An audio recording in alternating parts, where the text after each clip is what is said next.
Well, hi again, everybody, and welcome to another episode of 100 Yards of Football. This is our college football playoff edition because there's nothing else going on. The last of the bowl games are over. They ended just a couple of days after New Year's. Here we are on January 8th, getting to talk about the semifinals of the college football playoff. Along with me is Logan Landers, our producer and engineer, and our co-founder, really the host of the show, is Vincent Turner. Vincent, anything stick out from last week that gets you even more amped about this week than what you would have normally been, because we're into the semifinal and the season is winding down? Just one more game after the two games here this week. I'd like to say Happy New Year to both of you gentlemen. I hope everything is going well. But of course, what stuck out to me was the Ohio State Buckeyes, OHIO, Ohio players. Just a tremendous dominance over Oregon. And looking at that football team, it brought me into mind all the other great college football teams that we've talked to in the past, in the player Will Howard. Remember, Will Howard came under a lot of scrutiny when they lost to Michigan. And there was a lot of people who were saying, hey, is this young man a transfer from Kansas State? Can he lead the Buckeyes? I haven't seen a better performance the first 2 weeks on any college level than what the Ohio State Buckeyes done. And my final comment, what about Marcus Freeman? Touchdown Jesus. Even though we live here in Atlanta, Georgia, in the metro area, and we around Dog Nation, I was very impressed how he had his football team ready to go and how Ohio State played on the defensive side of the ball. Back to you, Harp. No kidding. Will Howard looked like he had been through the crucible and life was easy because he's gotten through to the other side. There were times where he was spreading his arms out. He was having fun. He was giving high fives while guys were celebrating. It really looked like everything was clicking all cylinders. And what did they have? 34 points in the first half. I hadn't seen anything that dominant in quite a while, especially from a team like Oregon, who was number 11 in the country going into the game, only having 8 points, and that luckily with a late score that they had. Vincent, I was really impressed, and I'll get to you in a second, Logan, with how he has matured, and hearing that story about how he couldn't sleep, how people were, wanting him to, be removed from the face of the earth after their loss against Michigan. And for him to take the maturity level that he did and go, okay, I got this, and he did, and he exemplified that last week against Oregon. Think about this. When he came over before the season's a transfer from Kansas State, he came into a situation where, let's be honest, the expectations this season for Ohio State was to win it all. And a lot of people weren't believing in Ryan Day, the pressure he was under, and just the whole Ohio State football team. But don't take it for granted. Ohio State is the most talented team in the country and maybe one of the best all-time teams ever to play on this platform. As I mentioned last week, 16 out of the 24 starters in the top 100 in this year's 2025 NFL draft. Caleb Downs, their safety that came over from Alabama, is the number 2 player in the 2026 draft. In that receiver, I don't have to mention him no more. I'm going to call him the second coming of Randy Moss from Miami Gardens, Miami, Florida. Jeremiah Smith, Geno Smith's first cousin, is the number 1 player in the 2027 NFL draft. So when Will Howard took that throne to go to Kansas State to Ohio State, maybe he wasn't expecting what he was getting into. That's what I'm thinking, fellas. But when he got up to Ohio State and the expectations, I think it might have got a little bit to him. But what I'm most of all respected about him is that he took all the smoke in the Michigan loss. And let's be real. We're coming into the college football playoffs.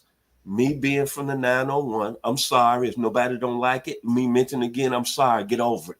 But at the end of the day, I thought Tennessee had a legitimate chance to go up to Columbus, Ohio, and win that football game. Look at Logan with his baby face. He want to laugh because I was talking a lot of smack.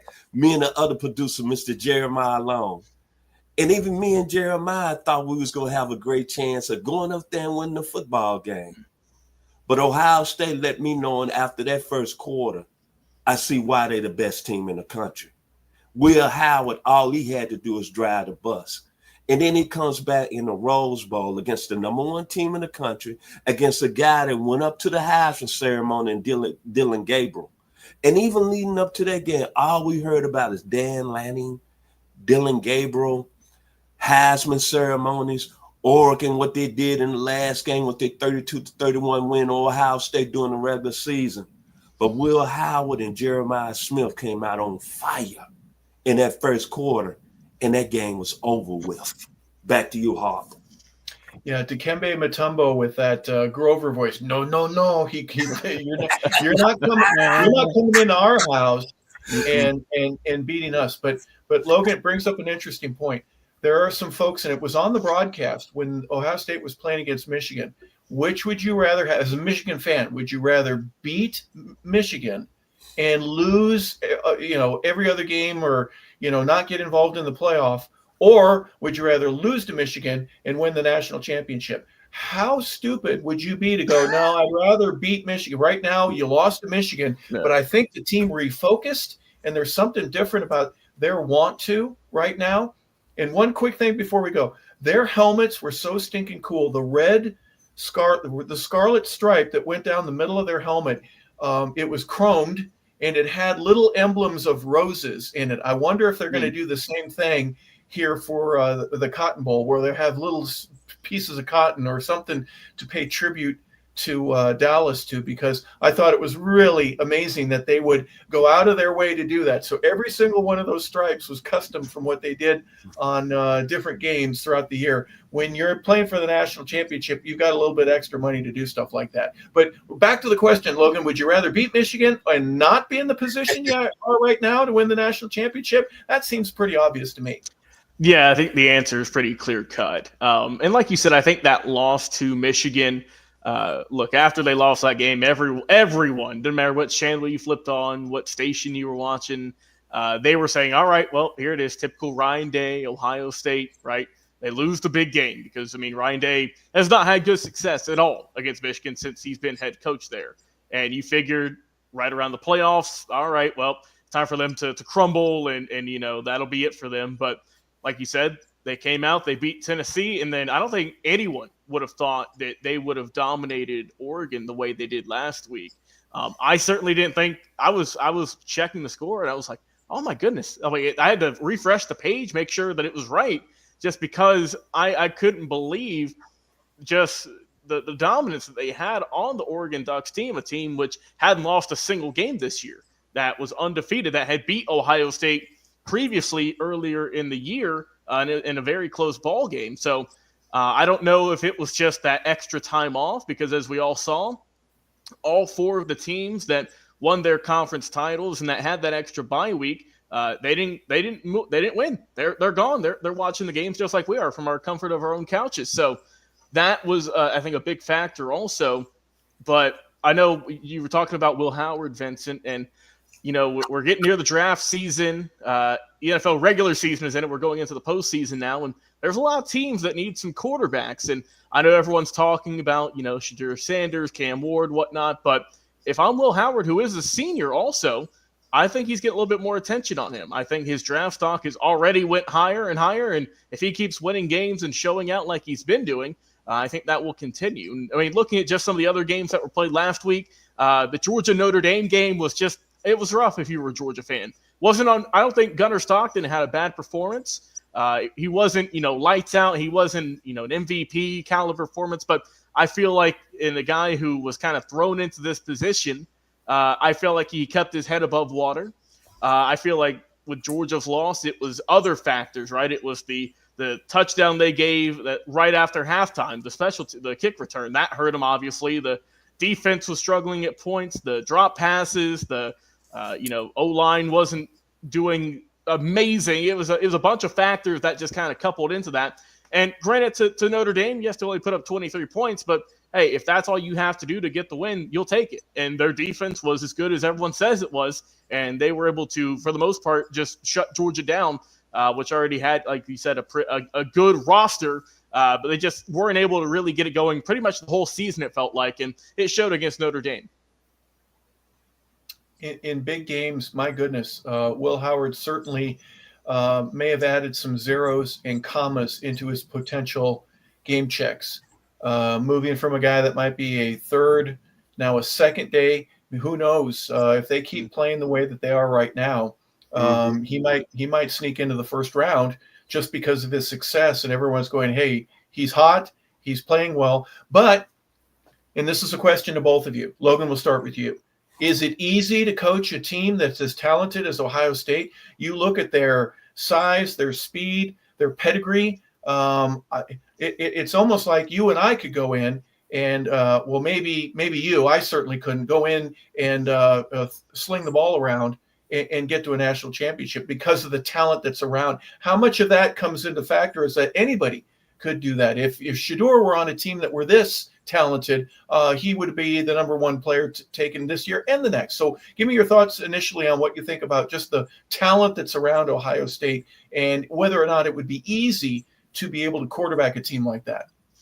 And in a sense, it does feel like that, Harper, because I mean, we saw that we've seen with many teams, right, NFL or college, that the quarterback, and I'm not saying Will Howard is subpar or anything. We've seen that obviously that's not the case, but we see that if you have top tier talent, right, 5-star receivers, a tremendous offensive line, and then your defense is as stout as can be, that as long as you can have a really good or a solid player behind quarterback, whether it be Will Howard, hell, you can throw me back there. I can do screen passes, Harper. I don't mind throwing it out to the flats. I can do some of that and make it look easy. And I can have Travion Henderson and Jeremiah Smith and Emeka Ibuki. They can go and get me 50 yards like there's nothing. So I think that it's easier for the coaching staff in terms of you don't have to draw up a lot of trick plays, right? You don't have to be all convoluted in the plays that you have, because simple routes and just flawless execution will get you championships. It will get you further in the playoffs. I mean, that's what Ohio State's been doing, is that they've been running crisp routes. They've been doing the right things. They've been, doing well. They're not, in terms of, making dumb mistakes. They're not getting 100 penalties a game or anything like that. And they're executing the way that a good, tightly run football team should be. And that's just a credit to, like I said, the coaching for keeping their head down and saying, look, guys, I know that, for the most part, we've done really well this season. We've had 2 really good showings in the playoffs, but we're not done yet. We still have hopefully a couple more games, not just one more game left to play. And I think it's a credit to the coaching staff, the head coach and everyone else involved for saying, hey, guys, look, we know that y'all came into this 5-star, 4-star guys, a lot of them are, but you have to ground them, right? In terms of, obviously now with NIL, a lot of these guys are getting paid, especially at big schools like Ohio State, and you have to kind of keep them in check and not make sure, they're not, going out there making dumb mistakes, whether on the field, off the field.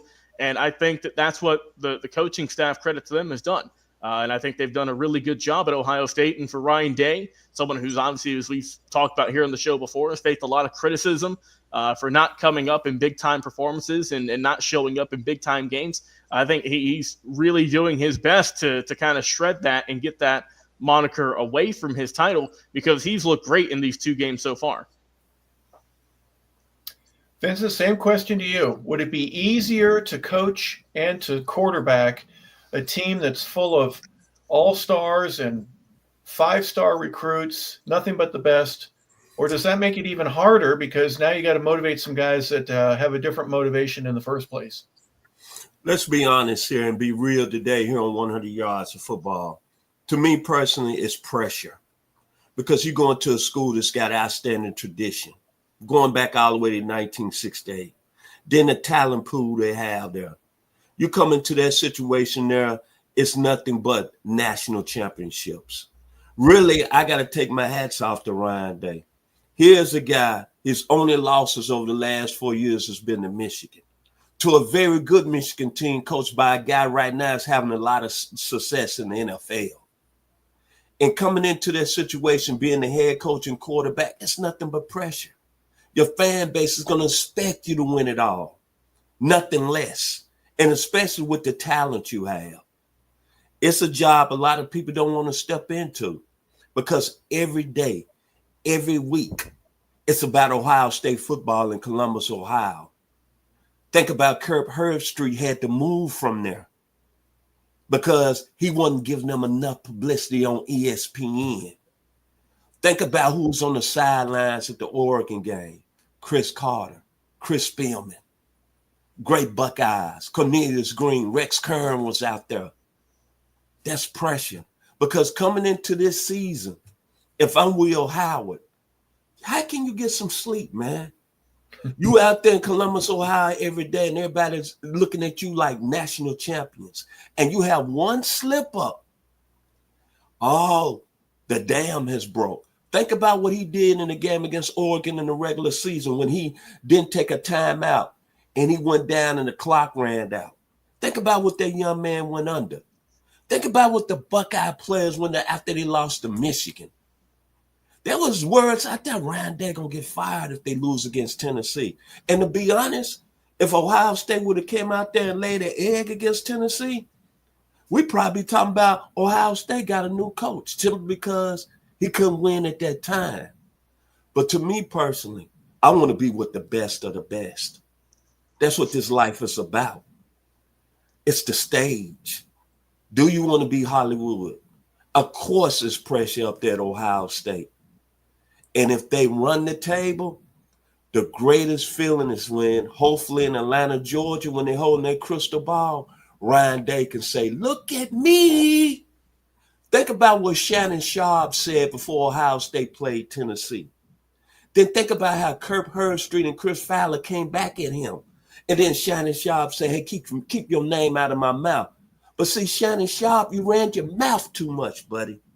This is a real good football team. And I'll tell you what, I'm putting all my marbles and chips and my money on the Ohio State Buckeyes just because of that reason, because of that pressure.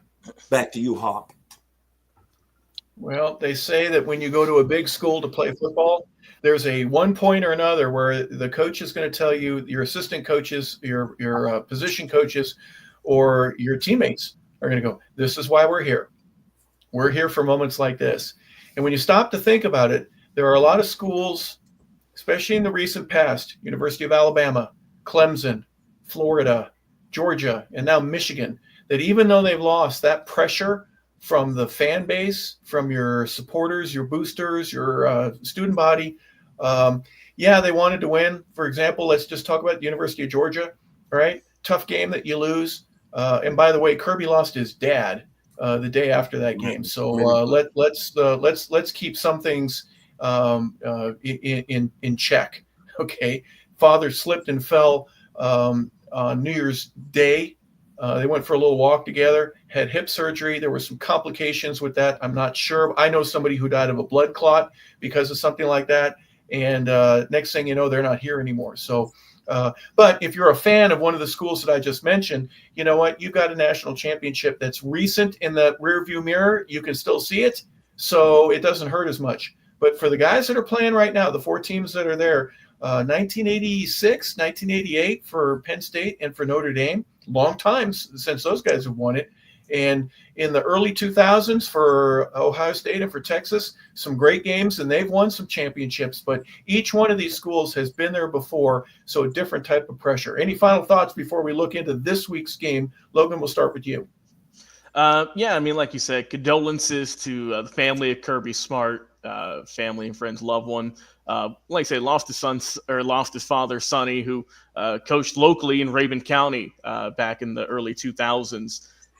And like I said, just a very unfortunate situation, for Kirby to go through at this time, and condolences and prayers to him and his family. But all in all, I thought that a lot of the games that were played last week, outside of the Oregon and Ohio State blowout, I thought it was really, really good football. Obviously, the Texas-Arizona State game, we talked a little bit more last week. That was still, honestly, that for me, that's still the game of the playoffs so far, just with how good that was. But credit to Notre Dame for moving on, and Penn State as well. It's another team that, everyone was saying with James Franklin also, can he win these big games? And with Drew Aller and company, they've proven that they can. And like you said, Harper, they're a couple of wins away from taking home another title back there at Penn State. Yeah. Anything for you, Vincent, before we hit this Capital One game? I wanted to just see if there's anything else that really sticks out in your mind's eye in terms of the success, the ratings, Kirby and his father's unfortunate death and everything else that's been a part of an amazing and very fast week of college football. My prayers and blessings go out to Coach Smart and his family. I'm going to tell you a quick story about Kirby Smart.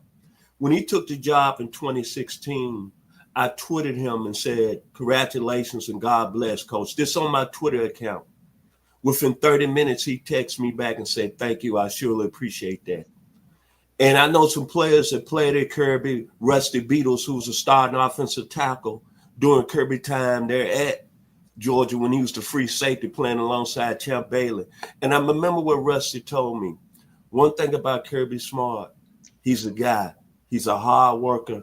He's a no-nonsense guy, and he's a guy going to tell you the truth about yourself. I'm so heartbreaking that he lost his father that way in New Orleans. To the college football playoffs, I've been excited ever since it started. I think it's been one of the best years of college football that we can ever have, them going to this playoff system. Just look at the ratings.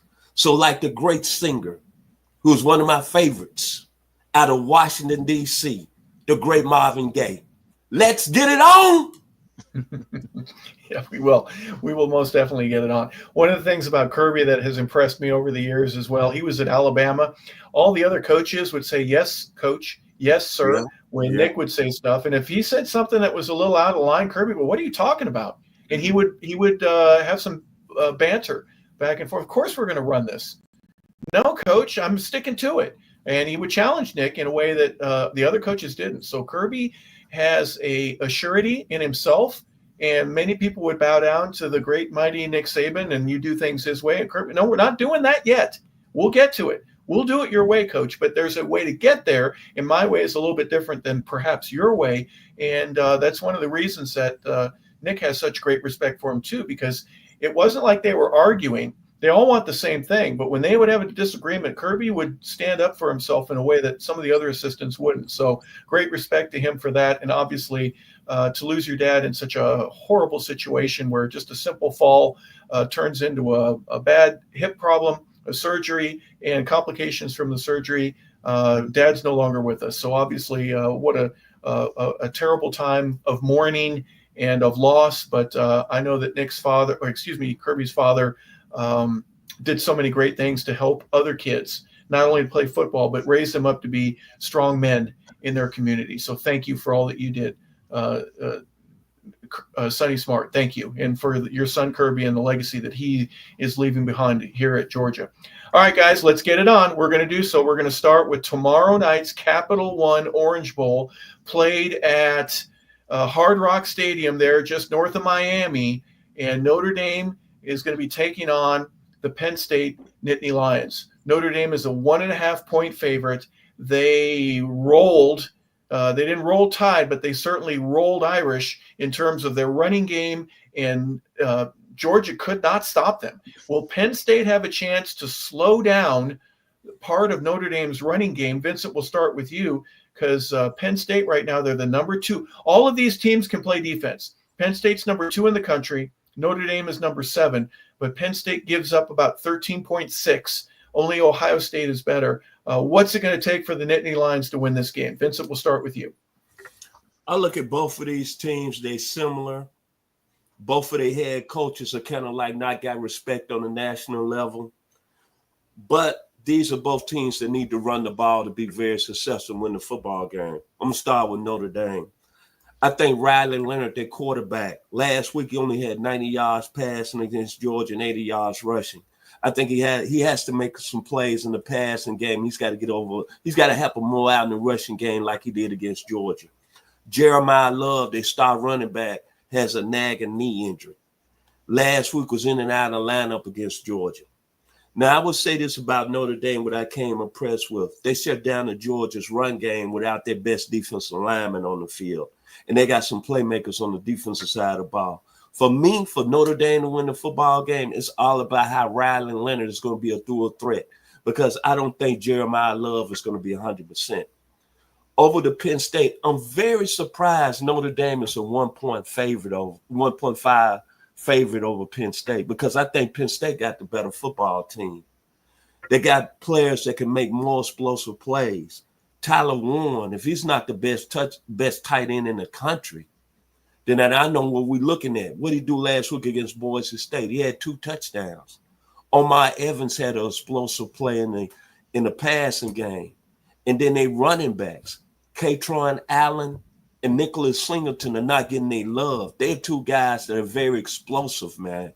Look what happened last week. Nicholas Singleton had a 58-yard run for a touchdown. And then, as you mentioned, Hop, they play defense. But is Abdullah Carter going to play on Thursday night, who everybody's saying, along with the expert, Mel Kiper Jr., saying the best defensive player in the draft. Drew Aller is a very much better passer than Riley Leonard. And to me, overall, I think Penn State got the better team. But I think which team controls the running game. And if I'm putting my money, I'm putting it on Penn State because I think they got a better running game. Last week, Katron Allen had 134 yards against Boise State, and Nicholas Singleton had 87 yards. And I just think Penn State can make more plays on the offensive side of the ball. But that being said, I said the same thing about the University of Georgia, and you saw what happened last week. These 2 teams are even, but I just think Penn State is a more talented team on the offense side of the ball. Back to you, Hart. Here's one thing before I go over to Logan that captured my attention. I was fascinated with how well that Penn State shut down Genty and made it very difficult for anything that Boise was going to try to do offensively from the run game perspective. But the pressure that they got on Maddox Mason was outstanding to me. Guys were covered, and he had to get rid of the ball. I was also equally impressed against a much better offensive line with Notre Dame's ability to put pressure on Georgia and really mess up their timing in terms of their passing game. So real quick before we go to Logan, was that something that stuck out? Am I the only one that noticed that? Or is that something that everybody is seeing there? Yeah, Harper, it's about time you notice stuff like that. But that to me really jumped out on film while I'm watching the game and these guys are talking about, this guy doesn't have any time to throw. And I'm talking about Boise's quarterback and Georgia. So both of these teams can rush the passer and get to the quarterback. I expect that from Penn State because Penn State had better talent. But I'm going to kind of agree with you, Harp. I was really shocked that Notre Dame D-line controlled Georgia's offensive line and really shut down their running game and really at times made it very hard for Gunnar Stockton. Remember, I believe the gentleman, Notre Dame's best defensive lineman and biggest defensive lineman, I want to say the gentleman named Patrick Mills, was out of the game. And Georgia outweighed Notre Dame very heavily on the line of scrimmage. And to see Notre Dame having success, I agree with you, Mr. Harper LaBelle. That was very shocking to me. Shut Georgia down, held them to like 6 to 8 yards on 29 rushes, then had some key sacks in the game on Gunnar Stockton. But you got to give credit to Notre Dame, though, and Al Golden. The one thing I like about Notre Dame, gentlemen, is that Al Golden and Marcus Freeman, from a defensive standpoint, they're not going to sit back. They're going to bring pressure. And they D-line played at another level. You correct, Hart. That was stuck out in my mind most of all, how Notre Dame's D-line dominated Georgia. I'm not going to say outplayed. I'm going to say dominated. Back to you, Mr. Harper LaBelle. Yeah, completely agree. And Logan, when you've got to switch your tackles to alleviate the pressure that your team is being forced to face against a Notre Dame unit at halftime, that speaks volumes in terms of we don't have anyone right now to match what we're seeing and what we're experiencing. It seemed like Notre Dame always with that was still being able to get back and cover, whether it be zone or man, didn't matter. They brought one extra guy that seemed to be able to sneak through, even if it was just 5. Georgia's offensive line couldn't pick it up, and pressure. Logan, did that stick out for you as well? No, it did 100%, Harper. And look, we talked about the limited experience with Gunnar Stockton and how the O-line needed to come up and they needed to help him out. Same with the running game. Those go hand in hand. If you have a good O-line, you can get holes in your running game, and that just helps out your quarterback. And that's where Georgia failed last week. Their O-line just did not hold up. Like you said, they were making switches at halftime, which normally you don't want to do in any game, let alone a quarterfinal ball game in a high-stakes situation. like I said, that their running game was disappointing. They only had, as a team, 29 carries for only 62 yards, good for a 2.1 average. But they struggled, right? Trevor Etienne struggled. Cass Jones struggled. Nate Frazier, they just couldn't get anything for the running game. And with Notre Dame, they were able to get, like you said, timely sacks. They had 4 in the ball game and also 9 tackles for loss. So they were just not letting Gunnar Stockton get comfortable. And that's what the game plan should have been, and that they executed it to a T. And that's why they won this ball game.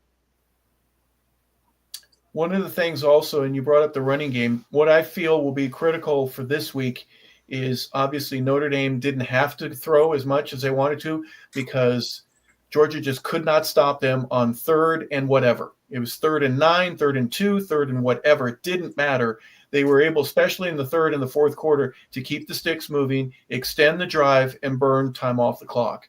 I don't care if you only throw for 50 yards a game if you're going to run for 300. And that seems to be what Notre Dame is very good at. When you take the statistics of what Notre Dame is able to do, 2, 3, sometimes a 4-headed monster that they can go in their depth and still get you 4, 5, 6 yards, even though they got much more than that against Georgia. Logan, first and foremost, what's it going to take for Penn State? Do they have to bring an extra body into the box in order to stop Notre Dame's run game? I don't know if you have to take another defender in the box, but I do think that you might need to put one on a spy. I don't know about every, super often, but we saw obviously that Riley Leonard was their leading rusher last week and that he's not afraid to run if he needs to. So I think if you're Penn State, and obviously, look, I know Penn State, they're riding a high right now because they shut down pretty much the number 1 running back in the country and a Heisman candidate in Ashton Jeanty, held him to the least amount of yards this season. It took him 30 times to get over 100 yards. So it also made him fumble twice, which he hadn't done all season. So I know that their defense, specifically, the monsters up front, as we like to call them, that go in there and just kind of stuff them and make sure that there's no gaps for those guys to get through.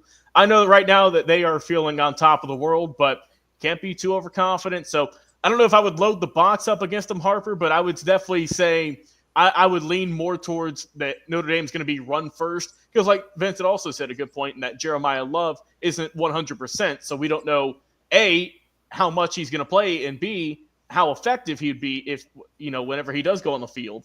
So I would say they are going to have to primarily stop the run first, but like we said, Riley Leonard didn't throw for a lot of yards last week. I think they're going to have to change that if they're going to want to defeat this Penn State team who has talent all around the field on their defense. Yeah, Penn State's defense, what do they have? 39 sacks. They can get to the quarterback, and I think Notre Dame's not going to want to have to be in a position like that. But Jeremiah Love has been cleared. There was an article today saying he will play. He's not 100%, but he's good enough to where he can get on the field and he'll be able to play. Now, I don't know if he's going to wear a brace or something else that might be unusual or uncomfortable for him. We'll see. He may go a series and then take it off. I don't know, but we're going to find out, obviously. And if he's good enough to go here today, 1 day before the game, then that's good. That's all I need to know. But let's talk a little bit. Notre Dame has rushed for over 3,000 yards this season, but guess what? So is Penn State. So my question to you, Logan, we'll go for you and then to Vincent, is what does Notre Dame have to do now in order to stop a very potent but very similar exploration of the run game by Penn State and their ability to move the ball without throwing? Well, I mean, first off, whenever a lot of people talk about about Penn State, rather, you think of Drew Aller and you think of Tyler Warren, right? The quarterback and the tight end dynamic duo, which obviously they put in some good work against Boise State. But like Vincent said earlier, you got to show some respect to the running game. And those guys, the two-headed duo of Katron Allen and Nicholas Singleton, I think, to go back to the previous question you asked, Harper, I think Notre Dame is going to have to put another man up there in the box to stop those guys because I don't know. It's a tough call, right? Because I mean, Penn State to me, they seem like a very just well-rounded, balanced team, right? They can beat you on the run, they can beat you through the air.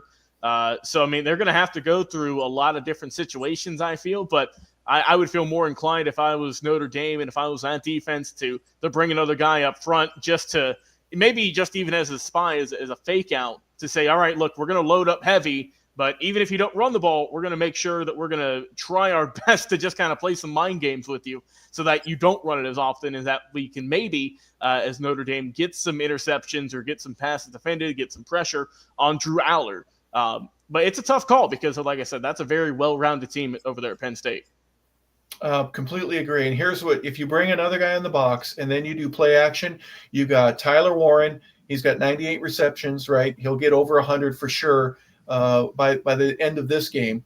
But guess who the third leading receiver is on them with 39 receptions? That's Nick Singleton. So if you bring pressure or put an extra guy in the box, Vincent, to me, that spells play action. And I'm either going to dump it off to my running back out in the flat, or I'm going to hit my tight end, who's averaging about 11 yards per carry, and he might be averaging 15 if you try to suck up and try to stop the run. How do you stop the offense? What Penn State's options are without them having great success on the outside. Their interior passing game is amazing.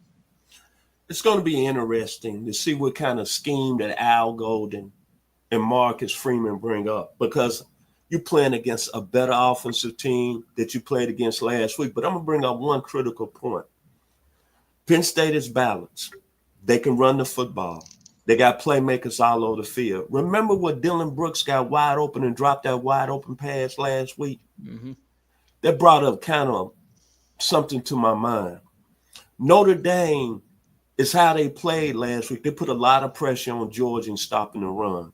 So that means that on the outside, Notre Dame corners and the All-American safety, Xavier Watts, who had an outstanding game playing in the box. But now, how do you play Penn State now?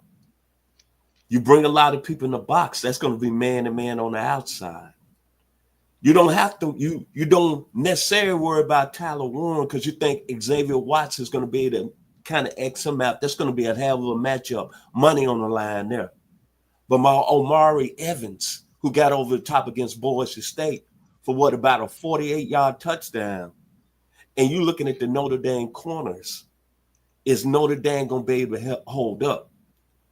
As we talk right now, I know Al Golden is not getting no sleep because you're playing against a much better quarterback, a much better running game, and a much better passing game. Yeah, you can really stack some people in the box and shut down the running game. But on the outside, you're going to have a problem. But again, Notre Dame, they really exceeded my expectations. I didn't think they was going to shut down Georgia's running game. But this week, you got a same type of offensive line Penn State has, but you got better playmakers. And you got a much better balanced offense you're going against, and a much better quarterback in Drew Aller. And you got superstars. It's going to be interesting.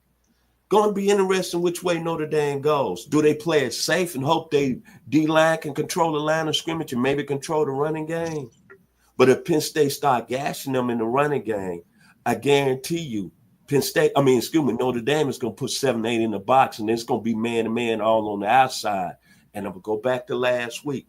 Dylan Brooks got wide open. And remember, Adrian Smith made a big play in that passing game. Wouldn't have been for that sideline penalty. See, there's going to be some plays made against Notre Dame's defense. It's going to be interesting which way Penn State is going to attack that. Back to you, Hawk. All right, real quick, I'm going to throw this at you. Would you rather see Notre Dame, we'll just keep it one with them, have it play Ohio State or Texas if the brackets were different? I know they're not, but guess what? If Notre Dame wins, they're going to play one of them anyways. Which would you rather see in terms of must-see TV and something that you would want to stick to? Would you rather see Notre Dame, real quick, versus Ohio State or Texas? Vincent, we'll start with you. I would like to see them play Ohio State. I love to see the machine was going down there in Columbus, Ohio. Logan, how about you? No, I'm with you on that, Vince. I think that would be just – if we were to flip them, oh, man, the atmosphere for that game, through the roof. Notre Dame, Ohio State for both of you. Is that correct? Yep. Yes, sir. All right, now flip it over to Tennessee. Let me flip it over to Penn State. Penn State now, would you rather see them next week against Ohio State or against Texas? Ooh, that's a good call, but I would love – honestly, I think it would be Ohio State. I think Okay. Penn State, Ohio State. Same for you, Vincent? Same here because both of them in the Big Ten, they played in the regular season. I just think Penn State is just a better football team in Texas right now. I like to see the two best playing. That's just my personal opinion. Penn State and Ohio State. All right, stick with it here. This is for the game that will be taking place tomorrow night, the Capital One Orange Bowl. Who's your favorite? And tell us why. You can pick one. Notre Dame, Penn State. Vincent, who do you want? I'm staying with Penn State. I just think they got the better overall team, the better overall talent. Yep. Logan? I'll go Penn State as well. I think that Drew Aller had a really solid performance against Boise State that gets kind of overlooked because of the running game, which was top notch. And we know how good that defense is. I think they just got a little bit more of an edge coming into this game. Yeah, I think very interesting how this thing turns out. I think Notre Dame played a very good Indiana team. They slowed them down. They played a much better Georgia team. They slowed them down. I just think that they're going against a much better team and group of guys, athletically speaking, in Penn State. But let's say SMU and Boise. Let's just say Notre Dame's recruiting class compared to those two is completely different as well. So this will be a tough challenge for both of them. And again, that's tomorrow night's game at 7:30. It's on ESPN. Very briefly, Penn State is number 22 in terms of scoring nationally. They average 35.1 points a game. Defensively, they're number 7. They give up 15.8. And for the Fighting Irish, their scoring is number 4 in the nation. 39.4 per game is what they're averaging. And they're the number 2 defense. They give up 13.6. So it'd be very interesting to see how this takes place. But let's go the following day. This is on January 10th now. The Goodyear Cotton Bowl Classic. They're in Jerry's World, AT&T Stadium. First impressions, Vincent, about this game between the Texas Longhorns and the Ohio State Buckeyes. The game of the day, the game of the year. Love the storylines. Obviously, y'all haven't heard the rumors coming out of Austin. Steve Sarkisian is being rumored for some NFL jobs. And the number one guy they want to replace him is Lane Kiffin. Then the situation with Quinn Ewers, as Mr. Logan Landers and Brian LaBelle brought up yesterday here on 100 Yards of Football. Is he going to go to the league or is he going to transfer? If Mr. Ewers decides to stay in college football, that's a $6 million tag that he can get at any major university. I love the game. Texas playing only 2.5 hours from Austin, so you know they're going to have all the hook 'em horns in the house. Go, horns, go. Go, horns, go. And then you got Ohio State, the hottest team in college football, a must-see product. What more can you ask for? But I would say this. Ohio State is going to be a little bit more difficult because Texas, they do have skilled people that can really cause you problems outside. I'm talking about in the receiving game. Matthew Golden, DeAndre Moore, and plus Isaiah Bond, another guy from Bruford, Georgia, up that way from where you from, Hop. He's going to be healthy on tomorrow night. And Texas is I think, a little more talented than Oregon on both sides of the ball. This is going to be a real good football game, man. Back to you, Hop. Okay, you said something earlier. I'm glad you got to get the great brunt of your thoughts in, and we'll talk about their defense and everything else in a minute. Can you imagine having to deal with the fact that your junior quarterback, who might win you a national championship, might get run out of town because you've got a guy waiting in the wings that you brought here for the specific reason of taking over? But Quinn Ewers has done such a good job. How do you handle that, Vincent? I mean, you literally, okay, does he go to the league? I don't think he does. I think this would be a great time for him to do it, but I just don't know with his height, his weight, some of the decisions that he makes. I just don't know if he's ready yet. And especially if he comes hotter off the national championship, yes, you take advantage of that sizzle and go into the league. But I'm talking about going in the league, not just to go, but to stay in the league. There's a difference. I'm always the guy that is going to fight for a kid to stay in one more year if you can as a junior. But talk to me, Vincent. How do you manage this problem? Does Steve Sarkisian manage it by leaving and going off into the NFL and letting somebody else worry about that?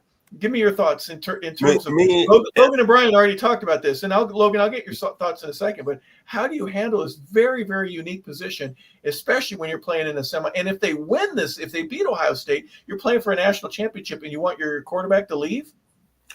I'm looking at it like this. That's a nice problem to have. No kidding. House money. Okay. You at a school that you want to play with all your life. You from South Lake High School in the Metro Dallas area. But you're looking at if, say, you don't go into the draft, because right now your draft grade is at the bottom of the first round or the second round. Of course, but you're looking at a $6 million tag. Say Mr. Sarkisian goes to the NFL. And even if you lead Texas to a national championship, let's be honest, Arch Manning is going to be the guy next year, hands down. There's no question about that. I think that's what the reality we need to face first. But I'm looking at it, Oregon going to need a quarterback. Georgia going to need a quarterback.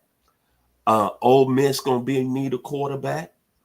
A lot of schools out there, man, on a national level, even Ohio State, who we went to first out of high school. And all them schools got is the OJs, money. But my thing, if I could give the young man any advice, Mr. Ewers, concentrate on the task at hand. The task on hand is Friday night in front of your fans in the state of Texas and Jerry's World winning that football game. But that's a pressure that I would like to be a fly on the wall and hear him talking to his family about. Which way do I go? Because obviously, you know this, Hop. You and played in the league. Once we hear a college coach like Sarkisian, who's been in the league in the NFL, and then now he's been rumored for a head job, there's some truth to that. Hell, way we looking, Jerry might be looking at Sarkisian. You know what I'm saying? It's a lot of moving. Yeah, it's a lot. Yeah, it's a lot of moving parts behind this scene. But me personally, if I was the young man, the eyes of Texas, I would concentrate on the game first. But that is a very nice situation to have. I can wait a year. I can definitely play on a major program and still be in, I want to say, the tournament and get to the college football playoffs if I go to an Oregon, if I go to a Georgia. Sorry, Logan, about your man Gunnar Stockton. But if Mr. Ewers decide to go on that free agent market, there's going to be some people out there with that $6 million tag that's going to pay that. But my thinking, in my opinion, if it was my son and me, okay, son, we know we got options here, but the first major thing, let's go and lead these Longhorns to a national championship. But it's a very unique situation. That's why I'm excited about Friday night. That's why I'm excited about these last two games. That's why I'm excited, because look at all the storylines. And as I said, I woke up this morning, first thing I heard on ESPN and first thing I heard on Twitter. Oh, there's some teams out there looking at Mr. Steve Sarkisian, and Lane Kiffin will be the number one guy that they'll call. Back to you, Hop. Well, you're right. There's a lot going on. And Logan, one of the things Vincent mentioned was pressure. And I don't think Quinn Ewers needs to worry about the pressure of the $6 million tag or for Arch Manning as much as he does the pressure that comes from the defensive ends and the middle rush that Ohio State's going to put on him. 47 sacks. That's 10 more than Notre Dame had and 8 more than what Penn State had, almost a full game's worth of extra action out of that defensive front. How does Quinn Ewers stay in the pocket, get the ball to Gunnar Helm or one of the outside receivers if he's in trouble when you're going against guys that made Dylan Gabriel look like he was a high school wannabe? He just struggled mightily to get the ball out. It was deflected. Guys weren't open. And they were getting to him left and right in terms of pass pressure. So first and foremost, address what you would want to say about Quinn and his particular situation. And then second, how does he handle the pressure that he's going to deal with from Ohio State's defense? Well, with Quinn, I mean, like we've been talking about, and like I did more in depth yesterday with Brian, he's got a lot of options, right? If he goes to the league, I feel that he wouldn't be, a day one pick. He'd probably be maybe late day 1, day 2, possibly day 3. It just kind of depends on how the draft shakes out. It's always a wild card, but I feel like if he stays, if he transfers to another school, and Vincent, you brought up a good amount of schools, but I will throw a wild card out there, guys, and that's with a brand new coach down in Chapel Hill likes to wear some hoodies on the sideline. They're looking for a head coach. They're looking for a quarterback too.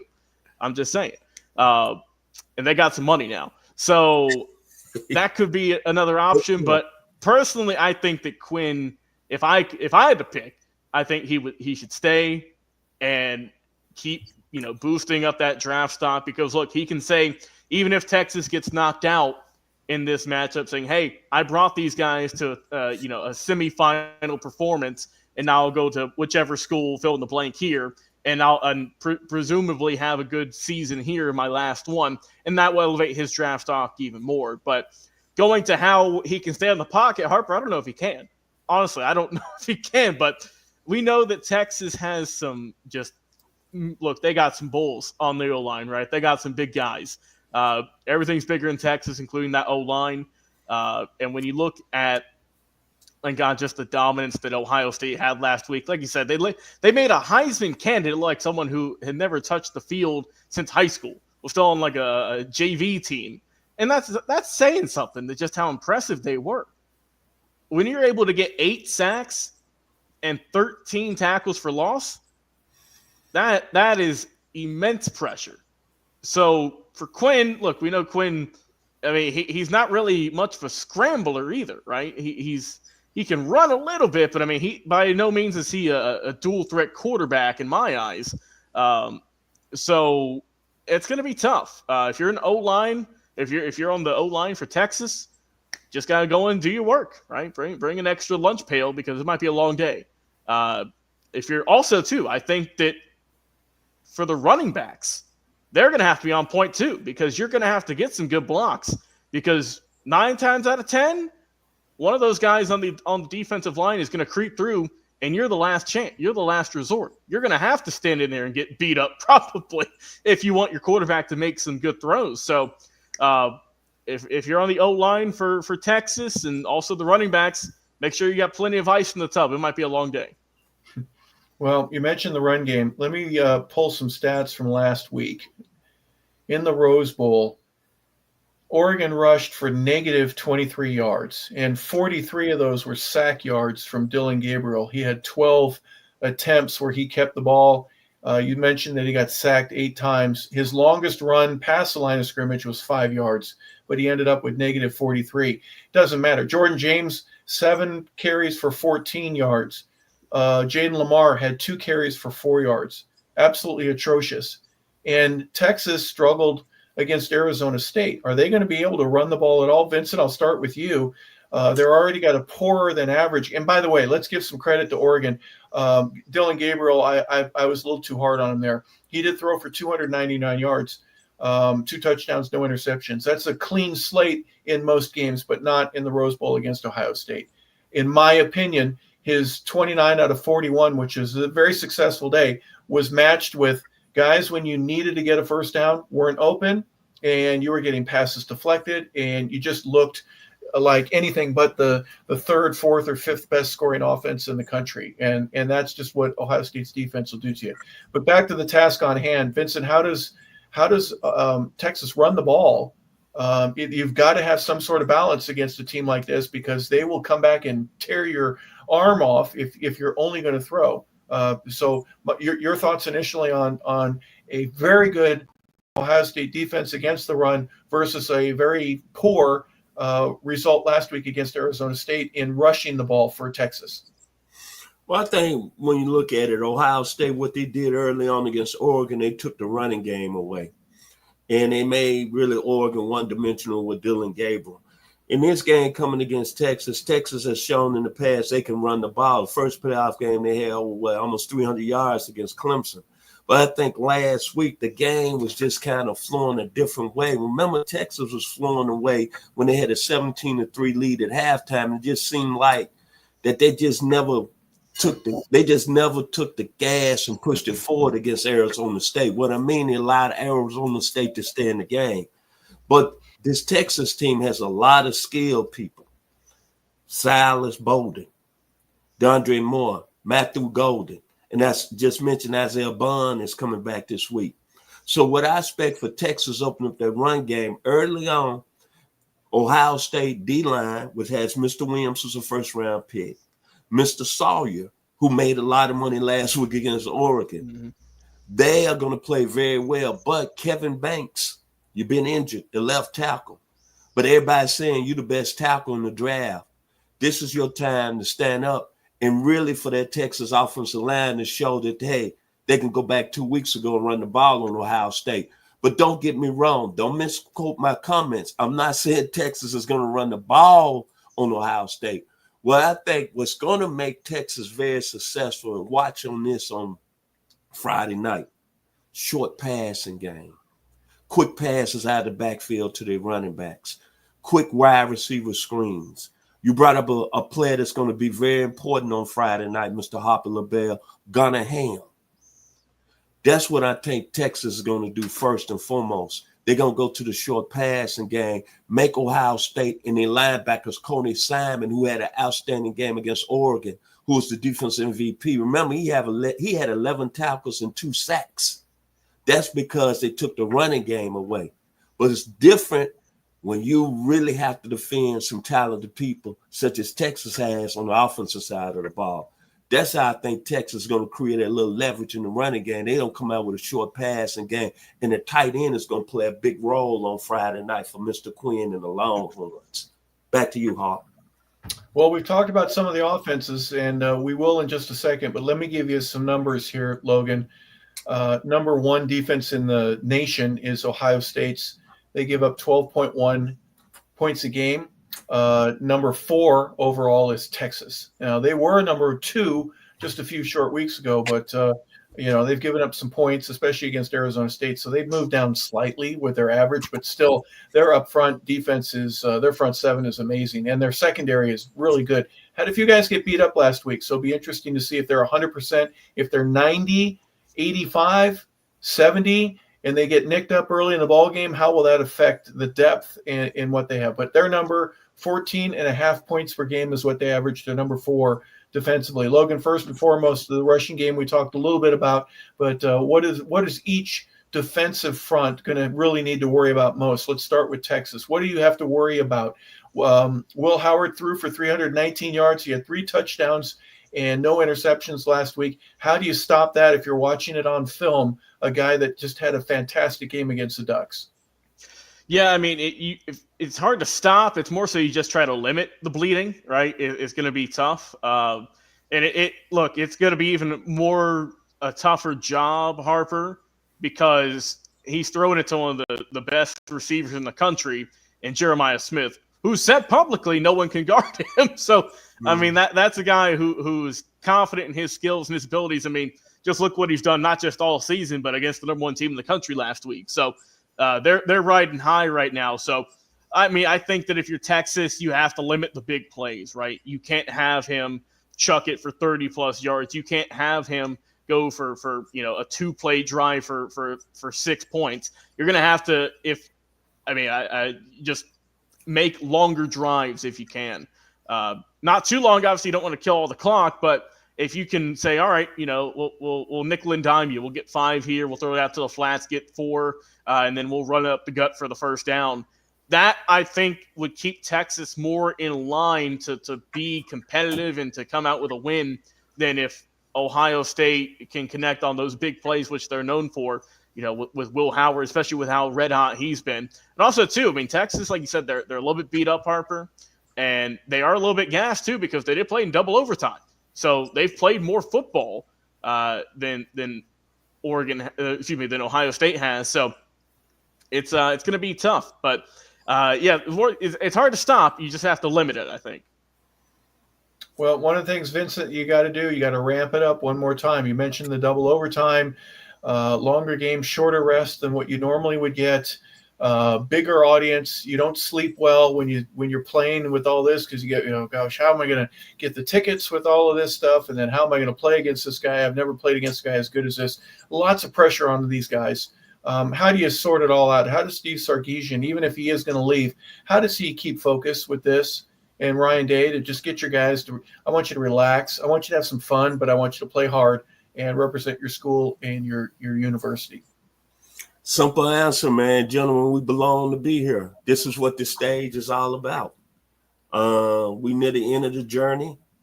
And we one of the best teams left in the college football playoffs. I don't think it's going to be a harder job. What I look at is, I'm a coach, I'm going to look at the health of my football team. And that's what I really worry about now. I don't think neither coach has to worry about that because the energy level in that building on Friday night is going to be electric. I wish I had a ticket. I don't think it's going to be hard to get any player ready to play that game. And based on the fact of Mr. Sarkisian, now rumors are he going to the NFL, based on the fact Ryan Day, he's not out of the woods yet, gentlemen. He's got to finish, I want to say, the last chapter of the book.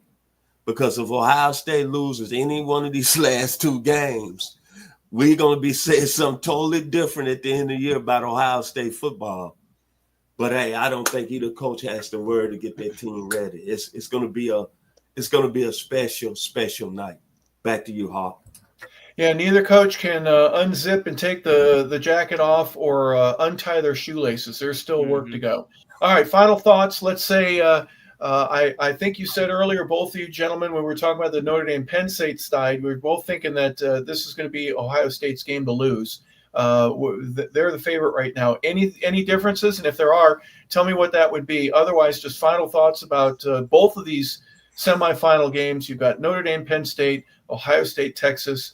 Must-see TV starting at 7:30 tomorrow evening. For me, my final thoughts on this, Harper, and I do think Ohio State will win. I think that, like we've said the whole show and for weeks leading up to, they just have a better roster. And it's not just on paper. We're seeing it on game film, too. So they've dominated team after team pretty much all season, especially in the playoffs. And for Texas, like I said, you've got some good talent. Just got to hope they can ice up. And also, I want to say this, too. I want to talk about Auburn real quick. Not War Eagle, but Bert Auburn, the kicker for Texas. If you want all of the negative publicity, all the evil tweets and whatnot to go away, just perform here and say, hey, look, we can get rid of that last week, those missed kicks against Arizona State, because it's a fresh game. You got to clear your head and just go to work. But I think Ohio State will take this one. Interesting that you say that. In my conclusion, I was going to bring up something about that, but if you remember many years ago, Logan, you won't, but you might, Vincent, a guy named Tom Niedenfuer was a relief pitcher for the Baltimore Orioles back when Earl Weaver was the manager. And this is in the mid to late 80s. And his nickname was Full Pack, because Earl Weaver was a chain smoker, and he would go through a whole pack of those Winston filterless cigarettes every time that Niedenfuer would go on the mound for him. He would get so nerve-wracking because he'd have nobody on, nobody out, and he'd have bases loaded with 2 outs, and the best hitter on the other team would be up at the plate, and Earl would be smoking cigarettes left and right, probably one in each hand when Tom Niedenfuer. We're going to talk about Blake Auburn. Goodness gracious, you missed one more kick, my friend, and we'll call you Full Peck. So I hope you make them. I hope you kick them through. May the uprights be in your favor. But final thoughts from you, Vincent. That was my final thought. I thought I'd bring that up. Don't call him Full Pack yet. Okay, kick a couple of good, clean field goals. But anything else, Vincent? Hey, it's going to be an outstanding football game. Kickoff, I believe, is 7:30 Eastern Standard Time on ESPN. All eyes on Texas and Jerry's World. 2 programs that deserve to be there. 2 programs that have shown in the college football playoffs what they're about. And I'm excited to see, hopefully, the machine keep going, the Ohio State Buckeyes. Well, very unique, folks, in terms of a Thursday and then a Friday semifinal. Normally, we would expect it to be on a Saturday. That's usually college football's day. Or in terms of the championship, that'll be on the Monday night, a week and a few days from now on the 20th. But until then, at 7:30 on Thursday and Friday, you'll have first the Capital One Orange Bowl with Notre Dame and Penn State going.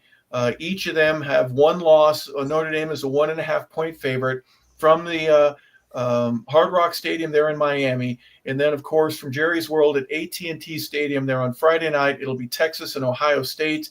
Ohio State obviously is a favorite here by 5.5 points over Texas. We have broken down as much as we can. We've looked at a little bit of special teams. We talked about some kicking. We haven't looked at the punters. We haven't broken down the linebackers or the safety play, but pretty much everything else.